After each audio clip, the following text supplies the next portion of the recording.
আমি অ্যাডভোকেট আলী আব্দুল চাঁদ যদি এক বাপের বিটি হবে, যদি সাত্বিক ব্রাহ্মণের মেয়ে হবে, তাহলে আমার কথার জবাব দেবে। তুমি কেন পড়ে থাকবে? কেন জলে পড়ে থাকবে? জবাব তুমি দিতে পারবে?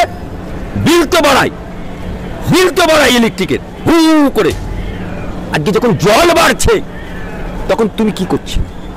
কেন ড্রেনগুলো সাফাই আগে থেকে হয়নি? কেন কলকাতায় ব্যাঙে পেচ্ছাপ করলে ডুবে যায়?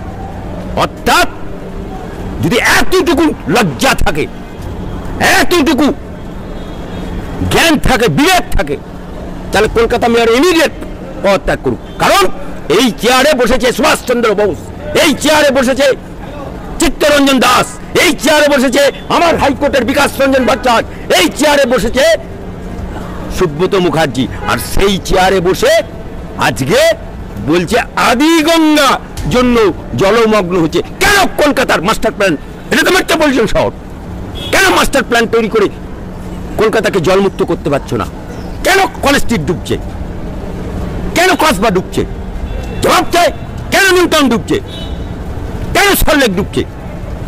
মানুষ ডুববে, জলে ডুববে, মানুষের প্রাণ যাবে, আর তুমি মজা লাগবে ঠান্ডা করে। ऐसा दिन ज्यादा दिन नहीं। মমতা ব্যানার্জি ঘর কেন কাত? মমতা বাবু এক জাত। উনি মা দুর্গার ফিতে কাটতে যাবে, সেখানে হিজাব পড়ে যাবে। মা দুর্গার ফিতে কাটতে যাবে, সেখানে হিজাব পড়ে যাবে। উনি কবিতা লিখবেন এপাং ওপাং থাপাং, আবার উনি ছবি আঁকবেন, যে ছবি কোটি টাকায় বিক্রি হয়, যে কেনে সে জেলে যায়। এই মমতা বাবু ভিন্ন রাজ্যের তুলনা দেয়, ভিন্ন রাজ্যের তুলনা দেয়। মমতা বাবুকে স্মরণ করেছি, তুমি তো ভিন্ন রাজ্যের তুলনা দাও।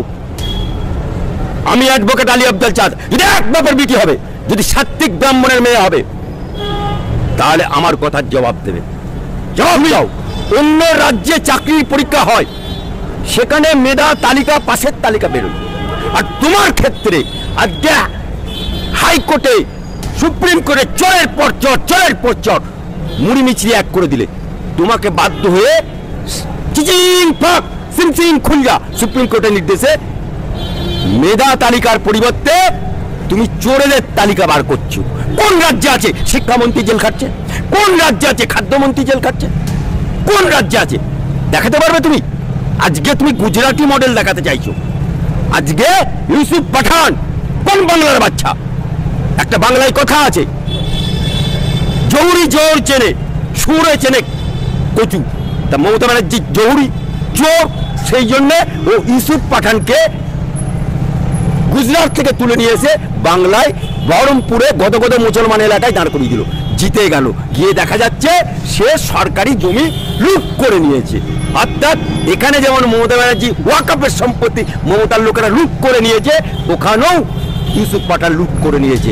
অর্থাৎ চোরের মায়ের বড় গলা, চালু নিয়ে আবার ছুঁচের বিচার করছে।